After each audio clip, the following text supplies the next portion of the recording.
Hello, my name's Tom, and in this video I'm going to be discussing my team selection for the Canada Grand Prix, which is coming up in just over a week as of the time of recording.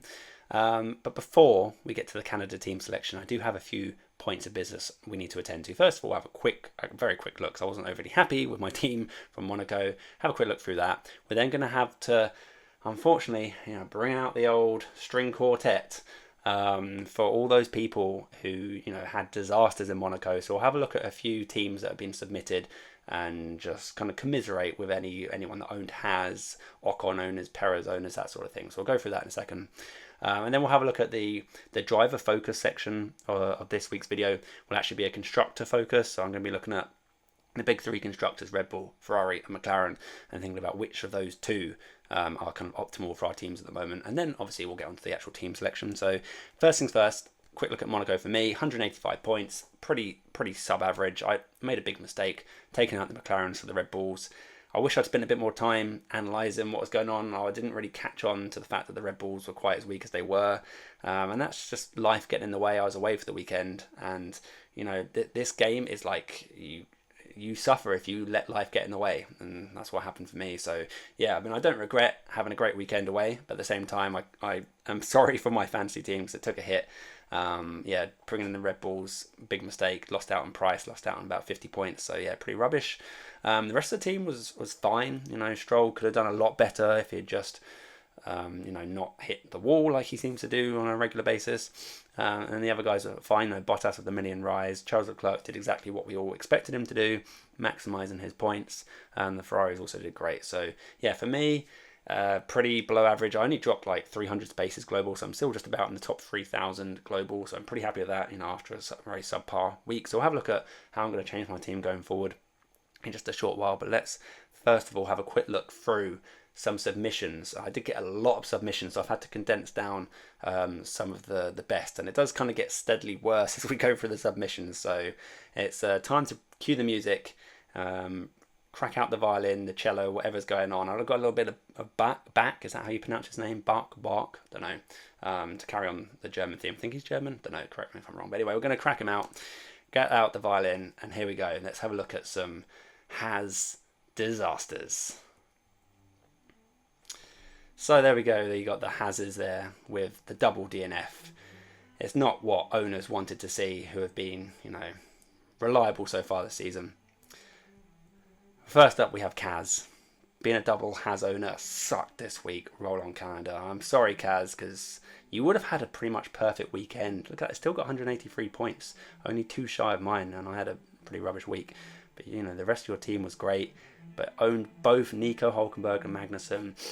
Both disqualified, both DNF'd. Pain there for Kaz, thanks for sending him. Rokugu managed 51 points, and this was after final fixing Perez out. Can you imagine the disaster? The disaster it would have been if Perez maintained that 2 times.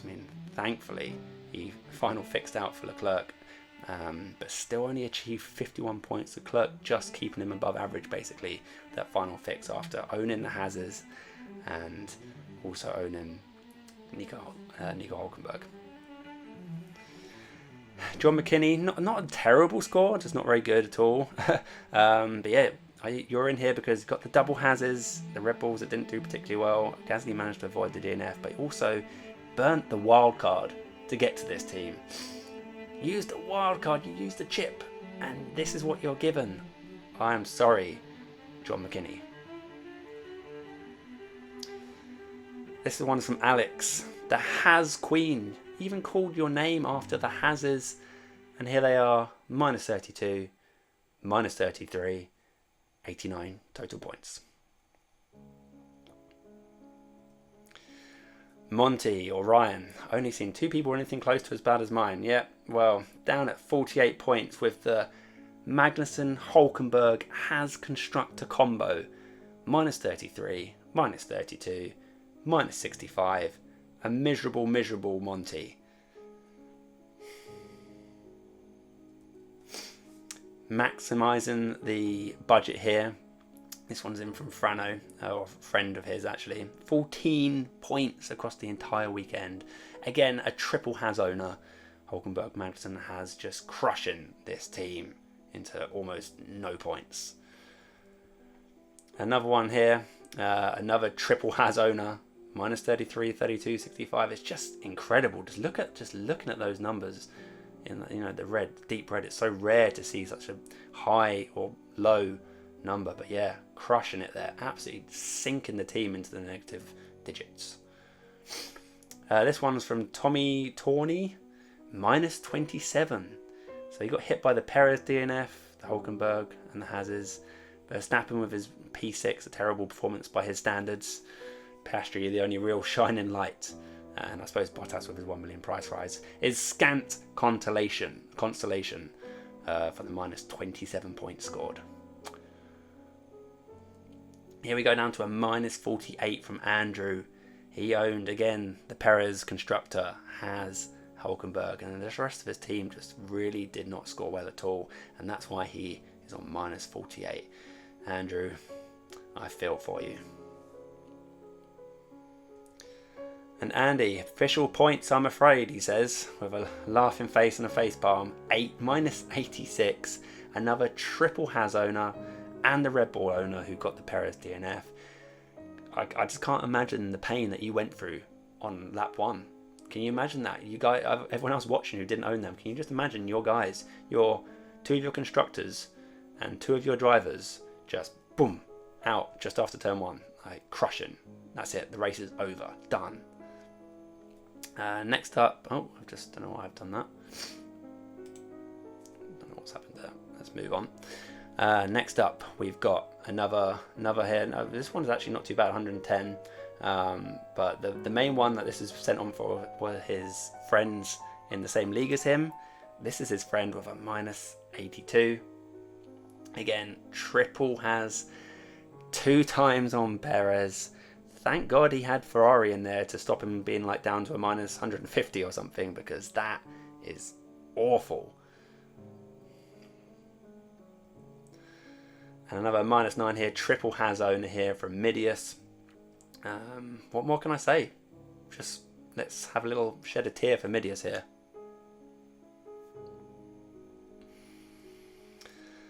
And then here we've got one here from an unfortunate player in F1 Fantasy Pitfalls League. Minus 108 points. Owner of the Red Bull Perez, has Hulkenberg, Magnussen, Ocon as well. We haven't seen many Ocons in many teams, but he does exist and people do own him, and he scored that minus 19. Also might be facing getting dropped for Canada if rumours are to be believed. Minus 108. And now we do have one final submission. This isn't a submission to me, it's one I just picked up before I came online to record. And this is courtesy of F1 Fancy Hub shedding some light on this. So thanks to you, Rob, for shedding the light. And this is the worst one that we've seen, of minus 163 points from Cool Kids Jackson's Formula. He owned Verstappen up the top here, you can't quite see him. Perez on the 2 times, Magnussen on the minus 33, Hulkenberg on the 32, Ocon on the 19, Aston Martin just a bad weekend, and has the minus 65. Probably the lowest score I've ever seen, minus 163. Just share a few moments with me to reflect upon our fallen fantasy managers, and then we'll move on. Okay, so we're going to have a look at the constructor focus for this week, and as you can see on screen, we're looking at the Red Bulls, the Ferraris and McLarens. Again, thank you everyone for your feedback on last week's. A few bits of feedback for me, which I've tried to improve the aesthetics of how it looks and everything. Trying to switch back to kind of my on theme with the blue and pink neons, which I quite like.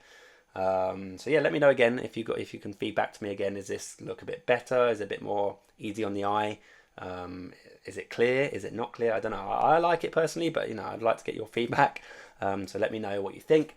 Let's get into it. Let's discuss the 3 best constructors. And I'm talking about the 3 best constructors because, in my opinion, it's not really worth looking at anyone else at the moment. There's talk of people like thinking, like, oh, are Mercedes an option? For me, Mercedes are absolutely not an option. Until they can prove that they're competing for podiums and indeed competing for wins. We've seen Verstappen win races. We've seen Leclerc and Sainz win races. We've seen Norris win races. The McLarens and the Ferraris are the real deal. And we know the Red Bulls have been the real deal for several years now. For me, unless you're capable of winning the race, I just don't want you in my constructor. And I know a lot of people have been having like Aston Martins, people have gone for Haas's, which obviously have got, recent trauma from Monaco for Haas owners, but I just don't think it's worth it. Our budgets are growing now. We can squeeze in these big constructors, and I think it's important to pick two of these three personally. Your opinions may differ, and that's absolutely fine. But I'm trying to decipher who are the best two out of those three, because obviously we can only pick two. I think the first constructor for me, which is an absolute must for me personally, again, you may differ in opinion, but for me, it's got to be the Ferraris. They're sat there at 42% ownership. That's obviously across the whole game. I think when you condense it down, you look at the top 10 or 20k, where probably a lot of you guys are at the moment, because you're all engaged managers and changing your teams appropriately. Top 10 or 20k, I imagine that percentage is a lot higher to the 100% mark, to be honest. I would, as a random guess, like 90%, I would say, own Ferrari. And I think they're just very, very important for reasons as you can see on the screen. They're a B tier asset, which means they're still climbing in value, gaining that million on a fairly regular basis. And even when they don't climb the million, they get the 0.3, which is a great bonus to the A career categories. They're very capable in their pit stops. They're second for pit stops. The Red Bulls are phenomenal at pit stops, and that's one of the big bonuses of having the Red Bull constructor, and it saved me from the 0.7 drop in Monaco just by getting them those 10 pit stop points from Verstappen's one and only stop. That stopped them from dropping in values, which I'm really, really pleased about as an owner. But yeah, the Ferraris are still up there and capable of scoring some quick pit stop points as well. And just in terms of consistency, Leclerc and Sainz have been getting top 5 every race this year. I think they're the only drivers that have managed that top 5 every race. Correct me if I'm wrong. But yeah, for me, they're just so consistent. They're at that great price point. I think Ferraris are an absolute must for me. So the question then becomes, who do we pick between the Red Bulls and the McLarens? I've obviously got the McLarens in my team at the moment. Regret that enormously because of the Perez DNF. That obviously made it terrible. He missed out on Q3 or even Q2, which is also pretty terrible. Are we starting to see the dip in form from Perez? Does this always seem to happen around this period of the season, and then going into the second half of the season, it's just all kind of downhill, and that's when everyone starts talking about Perez contract, who are they going to replace him with, and then he just carries on forever. But yeah, I do think, if we're seeing Verstappen struggle as well, we've got this problem which has become quite vocalized from the Red Bull camp, between their simulator not correlating to real life, particularly when it goes going over bumps and curbs. We're heading into Canada coming up next, and which is a bit of a bumpy track, although I do believe it's been resurfaced, so that might be less of an issue. But there's also quite a lot of curb riding in Canada. You've got to get over those curbs to really get the lap time in Canada. So is that going to be a struggle getting the setup right for the Red Bulls? It could very well be. If they've got a genuine problem with their simulator, that's going to really affect the setup. And it could be a problem going forward. Also, the fact that they're like 3.3 million more than the McLarens. I know the McLarens were no longer going to get that B tier price boost. They've got that million in Monaco, and they're not going to get that anymore. But I do think that just because they're cheaper and they're capable of winning races, Lando and Oscar Piastri are both driving extremely well. Piastri's just kind of almost gone under the radar this season, but he's just a phenomenal driver. He won the sprint race in Qatar last year. I think he's got a race win in him, honestly. This season he came very close to pole in Monaco as well. So if he got the pole, he would have just been looking at the win, or if he could have pipped in front of Leclerc at the start of the race, then he would have been looking at the win. He's got a driver of the day material on him as he drives a McLaren. Not McLaren fans out there. So yeah, I think the McLarens are just kind of edging it for me. So I think my summary of where I'm at the moment, and where you'll see my team selection in just a moment, is I'm kind of leaning more towards Ferrari and McLaren because they're kind of cheaper, better value for money, and capable of still winning. That may change. I'm very open to potentially changing that if suddenly Verstappen and Perez look phenomenal in Canada and races beyond. But just in general, I think the best options right now are McLaren and Ferrari. One other thing I want to quickly pop up on screen is this quick graph that I put together, because I know we're all kind of in our heads, we know kind of the trajectories of who's on form, who's on not, but I want to see it, like, to visualize it, exactly what's going on. And it does look pretty extreme with the Red Bull dipping quite so steeply, but obviously they had a very high amount of points across the sprint weekends, and since then it's been a bit of a calamity for them. And then likewise, you see McLaren just very, very slowly but steadily climbing up. It's not quite a steep line for the McLarens because they started off the season in pretty good nick anyway. So they already started off scoring reasonable points, and they're just getting stronger and stronger. Ferrari similarly, fairly consistently up there, and I think this trend is likely to fairly continue for the foreseeable future, as you know the regulations get long. We are in this set of regulations for a long period of time. The teams are naturally going to close up, and I think that's what we're seeing at the moment. Until Red Bull can bring in like a big upgrade or sort out their issues with their simulator, then I think the McLarens and the Ferraris for me are probably the best teams going forward. However, like I say, I'm kind of open to changing my mind. So let's move on to the team selection. This is my team coming out of Monaco.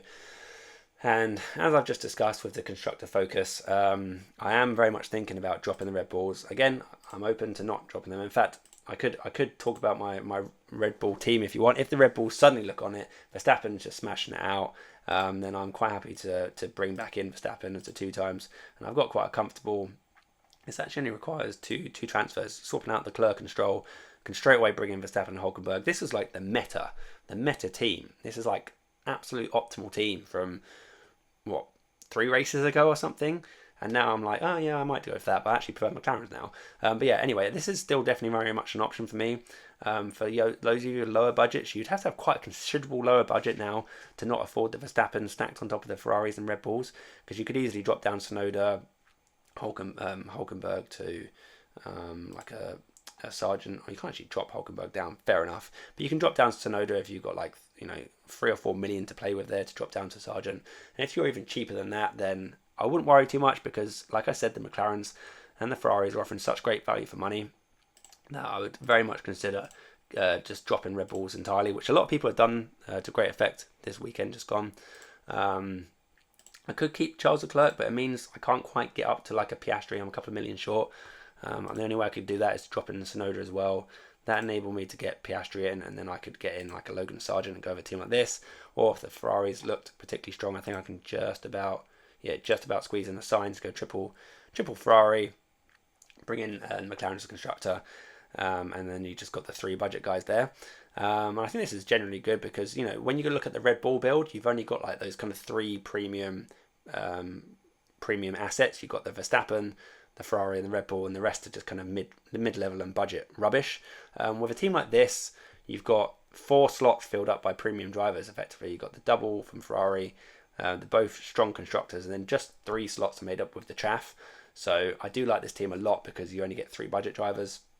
And yeah, I think this would probably require like a wild card, which I'm very much open to. I'm very much open to just using my wild card to save like a -20 or whatever. I could also potentially, if I let's just reset it back, so reset it back to the team. So I could also, if I wanted to drop Leclerc in terms of trying to save me a little bit of money, I think I can just about get down to sides. Piastri, I'm actually just a tiny bit short. Okay, so I can't quite get there with a -10. Thought I could, but I can't. But 8.7 still enables me to get someone like a Hulkenberg. So yeah, this is very much the team structure I'm looking at going forward, unless Red Bull can really convince me, and I mean really convince me. I'm going to be closely watching the Canada practice sessions, listening to what's coming out of there, what's coming out of the Red Bull camp. Are they still having problems with their correlation? Do they like the curves? Do they like the bumps? And yes, I think they'll probably be strong through the straights and everything. But in general, I'm just a bit curious to see how strong the Red Bulls are. And again, if they don't look absolutely on it, then I see absolutely no problem at all with just wildcarding into a team like this. The Red Bulls need to really impress me to get back in the team, to be honest. And like I say, I'm very much open to having them back in. I could stack them up with the Verstappen Red Bull lineup. But for me personally, the Red Bulls have just lost some faith. I've lost some faith in them. They're starting to creak a little bit. The McLarens and Ferraris are just kind of on an upwards trajectory. They look so consistent. The drivers look comfortable, confident in the car. There's no quibbles and queries and problems coming out of the simulator or anything like that. And I think this team going forward looks very strong. So yeah, maybe I'm a week behind. I should have had this team for Monaco and I would have been sitting on a better budget, etc. I could get rid of some of these guys and improve. But in general, I think this is where I'm looking at. I'm open to Red Bull again though, if that's what if they can prove to me that they are worthy. So that's kind of where I'm at the moment. Again, if you've got more budget than me, then you could, quite happily have Leclerc, Sainz, improve your budget drivers. If you've got less budget than me, then I mean, you could potentially look at Fernando Alonso, although I do think Aston Martin are just kind of a bit in no man's land at the moment. Past that, there's not much you can do down there. You could look at the Mercedes if you're slightly outpriced from like a Piastri or something. I think Hamilton and Russell are both looking okay, but I think if you're looking at like potential actual race winners, then you need someone like Leclerc, Sainz, Piastri. I think Norris is just slightly too expensive for me. If you've got a massive budget, which some of you probably do, then Norris over Piastri, for example. I think there'll be people with that sort of team. Then I think I would go Norris. But yeah, I think that's kind of where I'm at the moment. Just going to go hard on the McLarens, hard on the Ferraris. If the Red Bulls prove it that they're back in business, then we'll go with it. So yeah, that's kind of my thinking at the moment. I hope you've enjoyed this video. I hope it hasn't been too lengthy, because as I'm adding elements, these videos are getting a bit longer. But you don't have to watch them all in one go. I'll split them into chapters, etc. So hopefully it's watchable for you guys. But let me know, give me some feedback on how the video is going at the moment, and do the old liking, subscribing, all that jazz. And I'm hoping the next few races should be kind of back to more of a normal routine for me. The last few races, being away, girlfriend's been away, etc., looking after the kids, blah blah blah, it's hard to be on top of the content choo-choo train. But I think I'll be kind of back to normal. I'll be looking to do final thoughts for Canada, potentially a live stream depending on what's going on. So we'll kind of see. I'm hoping to be back into the routine. I'm back, and I want to come back with a bang. Try and push up towards the top 1,000 or so. That'd be fantastic. Let's see what we can do. So thanks very much for listening to me. Yeah, I'll catch you soon. You can always catch me in the comments. I'll do my best to reply. You can always catch me on Twitter. Just tweet me. Again, I'll do my best to reply. And yeah, we'll go from there. So thanks very much for listening to me, and catch you soon. Bye for now.